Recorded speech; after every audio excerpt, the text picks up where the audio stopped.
আমি দেখলাম কিছু চন্দ্রমল্লিকার ফ্যান মানে ক্লাবস, তো সেইখান থেকে নানান রকমভাবে হঠাৎ করে দেবদাকে নিয়ে ট্রোলিং করছে। কিরম ট্রোলিং?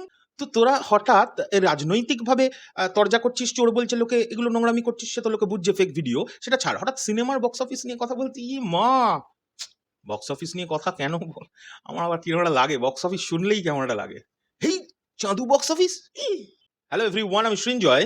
চলে এলাম একদম একটা নতুন ভিডিও নিয়ে, এবং এই ভিডিওটাতে বন্ধুরা কথা হবে একটা মিমকে কেন্দ্র করে, এবং বেশ কটা ছোট ভিডিও, ফেক ভিডিও, সেইগুলোকে কেন্দ্র করে আমি দেখলাম আমার যারা ভাইরা আছে, মহারাজ আরও যারা আছে, তারা সকলেই এই বিষয়টাকে নিয়ে অ্যাড্রেস করছে।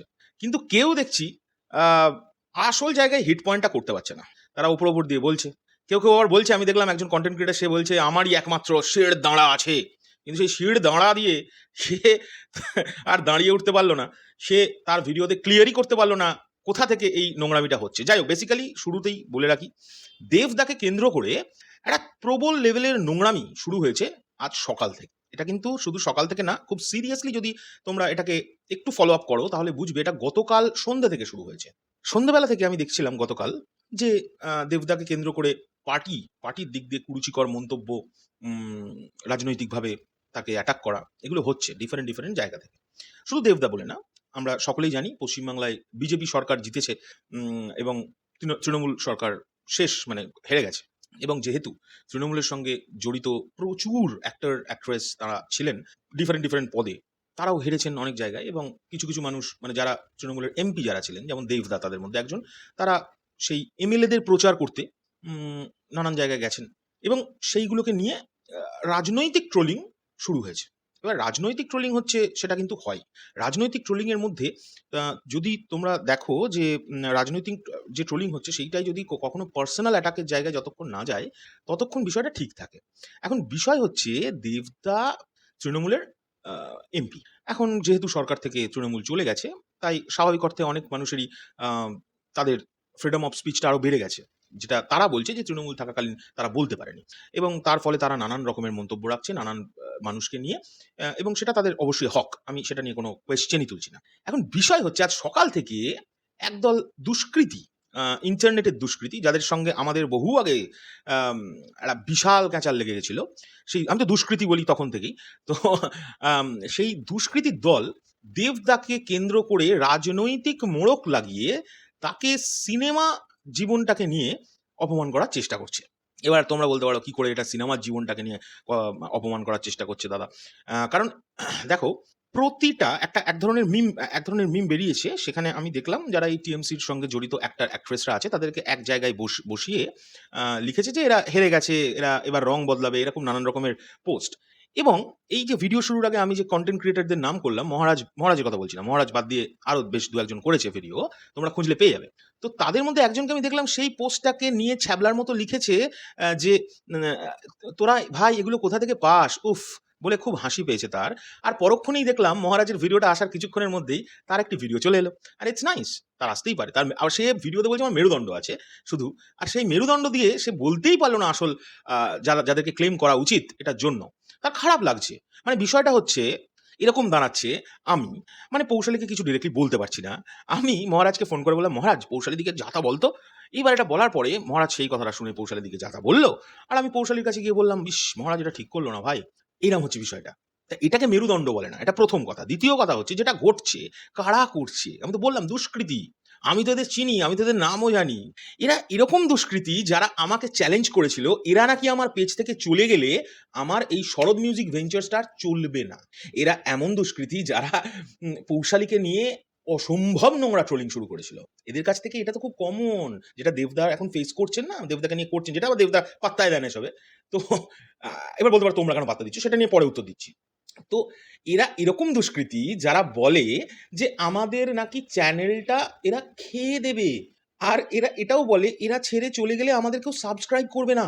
তা আমি একটা আবারও ইঙ্গিত করছি যে ভাই, বা দুষ্কৃতীরা, তোমরা চলে যাওয়ার পরে আমি এখন 400 সাবস্ক্রাইবার্সে আটকে আছি, আমায় 500 করতে হবে। আর যতগুলো আছো বেনজল, তারাও চলে যাও না। এটা হলো দ্বিতীয়। এরা তাহলে কারা? আমি কিন্তু আইডেন্টিফাই করে ফেলেছি এরা কারা। রিসেন্টলি যেহেতু বিজেপি সরকারে আসছে, এখনো আসেননি, জিতে গেছে, আসছে, নতুন সরকার গঠন হবে।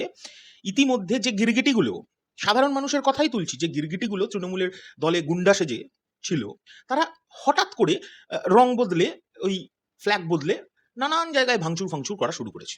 অ্যান্ড সেটা নিয়ে বিজেপির বেশ বড় বড় নেতৃত্বরা তারা বলছে যে কোনো দল বা বিশেষে পুলিশদের বলছেন যে দেখবেন না, যাকে পাবেন তাকে তুলবেন, নোংরামি করলে এখানে ঠাঁই নেই। এটা করছে। ঠিক সেই সুযোগটাই কিন্তু এই দুষ্কৃতীর দল নিয়ে নিল, রাজনৈতিক দুর্বলতার সুযোগ লাগিয়ে, নে দেবকে একটু ছোট করা যাক। তাহলে এরা কারা? এরা হলো আমার চন্দ্রমল্লিকা ভাই বোনেরা, এরা আমার চাঁদু মল্লিক। আমি কিন্তু চিনে গেছি, লুকিয়ে থেকে লাভ নেই শোনা, আমি তো ডিরেক্ট নামটা করবো না, কিন্তু আমি চাঁদু মামা বলেই বুঝিয়ে দেবো। এবার যারা চাঁদু মামা, যারা চন্দ্রমল্লিকা, তারা সবাই বুঝে যাবে আমি কাকে বলছি। এটা তারা করছে, এটা আমার চাঁদু মামা চাঁদ মামা করছে, বুঝেছো? আমি দেখলাম কিছু চন্দ্রমল্লিকার ফ্যান ক্লাবস, তো সেইখান থেকে নানান রকম ভাবে হঠাৎ করে দেবদাকে নিয়ে ট্রোলিং করছে। কিরম ট্রোলিং? না, তিনি যে লোকটা ভোটের আগে, যেহেতু সে টিএমসির দলে ছিল, তাই সে টিএমসির এমপি ছিল, বা এখনো আছে, তার এখনো ইয়েটা যায়নি, এমপি ল্যাটটা শেষ হয়ে যায়নি, তো তিনি অন্যান্য প্রার্থীদের হয়ে প্রচার করতে গেছে। সেই রকম শেষ দিনে তার যে প্রচারটা ছিল, সেই প্রচারের একটি ভিডিওকে তুলে হঠাৎ করে সেটার সাউন্ড বদলে দিয়ে, ব্যাকআপ চেঞ্জ করে দিয়ে, নানান রকম করে সেই ভিডিওটাকে বানানো হচ্ছে কি দেবকে নাকি অডিয়েন্সের, মানে ওই ওনার জনতার মাঝখান থেকে চোর চোর বলা হচ্ছে।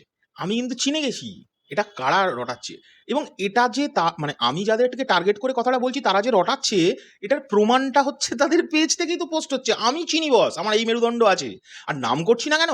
ঘেন্নায় আমি তো মুখে নামই নিই না। পৌশালী তাও বা, আসলে যাই হোক, সে তো আলাদা বিষয়, আবার অন্য জায়গায় চলে যাচ্ছি।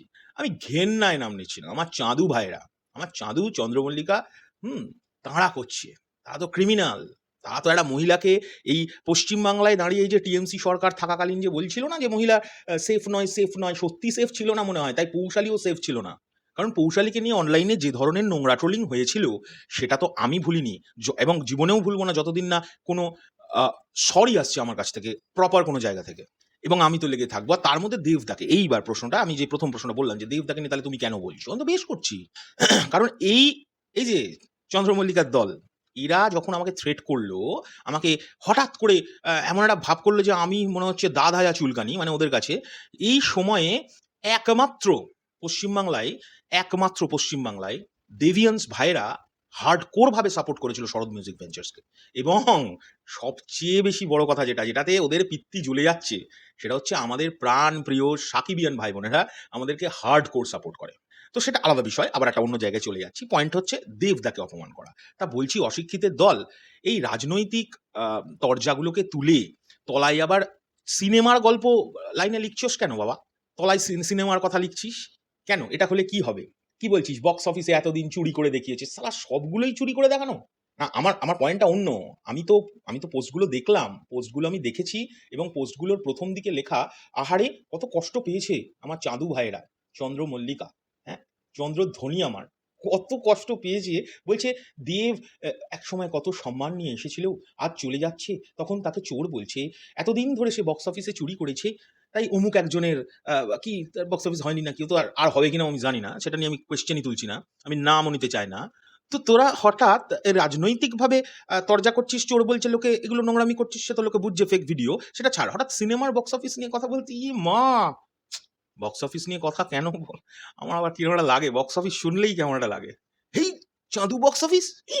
যাই হোক, আমার সম্মান রক্ষার্থে, মানে অন্য একজনের সম্মান রক্ষার্থে একটি আসল ভিডিও আমার ইউটিউবে প্রাইভেট করা আছে। এই বক্স অফিস নিয়ে যদি কেউ কথা তোলে, সেই ভিডিওটা পাবলিক করে দিলে না, তখন আর বলছি না, ১ ঘন্টায় ১০,০০০ ভিউজ হয়েছিল, ওটা এখন পাবলিক করে রাখলে কি হবে বুঝতে পারছেন?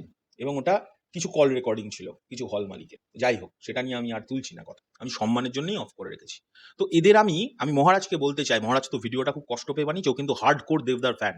আমি ওকেও বলতে চাই, এবং যারা সত্যিকারের হার্ডকোর দেবদার ফ্যান, আমি তাদেরকে বলছি, এইসব ভিডিওতে এরা ফেক, এদের পাত্তা দিয়ে কোনো লাভ নেই। কিন্তু সত্যিটা পাবলিকের সামনে তোরা ভিডিওটা যখন করছিস, আন। এটা কারা করছে? আমি নাম নিচ্ছি না, কারণ আমি ঘেন্না করি। আবারও বলছি, যেখানে আমার ওয়াইফের সম্মান নেই, যেখানে আমার ওয়াইফকে নিয়ে নোংরামি করা হয়, তাদের মুখে আমি ঠুস আঙুলটাও দেখালাম না, অন্য আঙুল দেখালাম। ঠিক আছে? তো এবং সবচেয়ে বড় কথা, এত বড় অপরাধের পরেও একটা জায়গা থেকে কোনো অ্যাপোলজি নেই, কোনো অ্যাপোলজি নেই। এখন এই কথাটা শুনে অনেকে বলবে, "ও অ্যাপোলজির জন্য ভিডিও করেছে।" যদি তাই হতো না, নাম তুলে প্রত্যেকদিন ভিডিও বানাতাম। আর তোরা বলিস না যে ভিডিও করলে নাকি একজনাকে নিয়ে ভিডিও না করলে নাকি ভিউজ হবে না, আমরা ভিউজ এর জন্য আবার চলে আসবো। ভুলে গেছিস মনে হচ্ছে লাস্টে সবচেয়ে বড় প্রজেক্ট সবাই আমি নাম করছি না, কিছু কনটেন্ট ক্রিয়েটর হ্যাঁ, হ্যাঁ করে জিভ বার করে দৌড়েছে। একমাত্র শরৎ মিউজিক ভেঞ্চার্স আসেনি এবং এটা শুনে রাখ, বলে রাখছি। ওই প্রজেক্টের প্রমোশনাল ভিডিও করার জন্য ইনভিটেশন এসেছিল আমাদের কাছে। মুখের ওপর ফেলে দিয়েছি, যাব না। আমি। পৌশালীকে আবার টানিস না, তোর তো আবার রোগ আছে। ঠিক আছে চাঁদু মামা, চাঁদুই থেকে যাবি। এ কি করলো, ওই মেগাস্টার কি করলো, এই মেগাস্টার কি করলো, আমার লোক কি করছে সেটার দিকে খেয়াল নেই, শুধু এ কি করলো, ও কি করলো, এ কি করলো। ঠিক আছে, তো এই নোংরামিগুলো বন্ধ কর প্লিজ। এটা হাত জোড় করে বলছি, অন্তত দেবদাকে নিয়ে করিস না। কারণ ওই মানুষটা ওই রকম একটা দলে থাকাকালীন, মানুষের কথা অনুযায়ী ওই রকম একটা দলে থাকাকালীনও চেষ্টা করে গেছে ঘাটাল মাস্টার প্ল্যানটা যাতে হয়। ওই মানুষটা ওরকম একটা দলে থাকাকালীন চেষ্টা করে, শুধু চেষ্টা করেনি, করেছে। যারা বাইরে কাজ করছিল করোনার সময় তাদেরকে বাড়ি ফিরিয়ে এনেছিল। বন্যার সময় মানুষের পাশে দাঁড়িয়েছিল। ঝড় জলের সময় মানুষকে উপকার করেছে। অজস্র ছেলেমেয়েকে আমি পার্সোনাল চিনি যাদেরকে পার্সোনালি উইদাউট কিছু না বলে হেল্প করেছে। আর একটা ইনফরমেশন দিই শোনে, পৌশালীর কদিন আগে গলায় অপারেশন হয়েছিল। আমি তো প্রচুর পশ্চিমবাংলার প্রোডাকশন হাউসের সঙ্গে ওঠা বসা করি, ভালো রকমের যোগাযোগ আছে। কেউ যদি ভেবে থাকে সে আমায় ডাকেনি বলে আর কেউ ডাকবে না, এই ভাবনার কোনো মানে নেই সোনাটা। উনি না ডাকার পরেও প্রচুর প্রোডাকশন থেকে অনেক বড় সাক্ষাৎকার এসেছে আমার চ্যানেল থেকে, বুঝেছো? তো এগুলোর পরেও যখন এই অপারেশনটা হয়েছিল পৌশালীর, আমি এটা নির্লজ্জের মতো পাবলিকলি বলতে পারি। কেন বলিনি বলতো? অন্য কোনো ক্রিয়েটার হলে আগে ভিডিও বানাতো, ভিউজ হয়ে যাবে এটা বললে। আর আমি যেটা আজকে বলছি একটু ক্রস চেক করে নিস যে আমি ঠিক বলছি কিনা। যেদিন অপারেশনটা হবে তার দুদিন আগে আমি ফ্লাইটে যাব, তার আগে আমার কাছ থেকে প্রথম ফোন কল এসেছিল দেব এন্টারটেনমেন্ট ভেঞ্চার্স থেকে। পৌশালী কেমন আছে দাদা জানতে চাইছে। ঠিক আছে, ওই মানুষটা না কাউকে বলে না যে আমি হেল্প করেছি। এই আমার মতো লোক যারা হেল্পটা ভাবে যে দেখ পয়সা সবসময় নিলেই যে হেল্প হয় এটা নয়। এবং আমি আবারও বলছি, দেব এন্টারটেনমেন্ট ভেঞ্চার্স ওই সময়টায় আমাকে কনস্ট্যান্ট ফোনে কন্ট্যাক্ট ছিল যে আমি চেন্নাই গেছি, পৌশালী কিরাম আছে না আছে। এবং সত্যি বলছি, সায়ন্তন দেবদার যে সবচেয়ে কাছের মানুষ, সে আমাকে যে কতবার ফোন করেছে, আমি নিজেও ওকে পরে অপারেশনের পরে জানিয়েছি এখন পৌশালী কেমন আছে। সে আলাদা করে পৌশালীকে জিজ্ঞেস করেছে তুমি কেমন আছো। আমাকে সায়ন্তন পার্সোনালি বলেছে যদি কোনো প্রবলেম হয় পার্সোনালি আমাকে জানাবে, আমি কিন্তু কিছু মানে আমরা এখান থেকে ব্যবস্থা করব। আমার সকলের আশীর্বাদে আমার সেই প্রয়োজন হয়তো পড়েনি। কিন্তু এই ফোন কলটা, আমি যে এত প্রোডাকশনের সঙ্গে কাজ করে এসেছি, ফোন কলটা কিন্তু একমাত্র দেব এন্টারটেনমেন্ট ভেঞ্চার্স থেকে এসেছিল। তাও আমি জানিয়েছি বলে না, তারা অনলাইন থেকে জেনেছিল যে পৌশালীর গলার অবস্থা খারাপ। তা এই কারণে আমি ওই দিনটা ভুলতে পারবো না। ঠিক যেমন এই ক্রিমিনালগুলোর নোংরামিটা আমি ভুলতে পারি না। এদের নাম মনে পড়লেই মাথার আগুন জ্বলে ওঠে। তো এই নামগুলো ওপেনলি বলার সাহস আমি রাখার জন্য সমস্ত কন্টেন্ট ক্রিয়েটরদের রিকোয়েস্ট করছি। সত্যি যদি শির দাঁড়া থাকে তাহলে দাঁড়িয়ে উঠে নামগুলো ঘোষণা করো। আমি নামটা নিচ্ছি না কারণ ঘেন নাই, নাহলে আমার কিচ্ছু যায় আসে না। ওকে, চলো এখনকার জন্য চললাম। পরবর্তী ভিডিও নিয়ে পৌশালীর সঙ্গে দেখা হবে। আর দেবদার কিচ্ছু হবে না, কিচ্ছু করতে পারবে না। যে অনেক লোক অনেক কিছু করার চেষ্টা করেছে, কিছুই করতে পারেনি। কারণ লোকটা ফোকাসড তার সিনেমা নিয়ে, যতই সে রাজনীতি করে বেড়াক। আর এরকম একটা রাজনীতিবিদকে দেখাতো ভাই, এই তো বিজয় থালাপাতি, সবাই দেখছি আজ এখন কদিন ধরে বিজয় করছে। অবশ্যই সে একটা বিশাল ব্যাপার, কিন্তু একই হারে ৩ বার এমপি ল্যাডে জিতে প্রত্যেক বছর বক্স অফিসে হিট সিনেমা দিয়ে সেই রাজনীতিটাকে ধরে রাখা কেউ একটা করে দেখাতো। এই তো তোরা বিজয়ের সঙ্গে তুলনা করছে অনেকে, তো তো বিজয় তো রাজনীতি করবে বলে অ্যাক্টিংটাই ছেড়ে দিল, দেব কিন্তু ছাড়েনি। আর এটাও দেখ, যাদের সঙ্গে দেবদার তুলনা করে চোর চোর বলে বসাচ্ছিস, ওই যাদের ছবিগুলো তার পাশে ঘোরাচ্ছিস, তারা কেউই অ্যাক্টিংটাকে ধরে রাখতে পারেনি। দেব কিন্তু ধরে রেখে দিয়েছে। তাই দেবের পেছনে লেগে আমার মনে হয় না কিচ্ছু এসে যাবে। টাটা।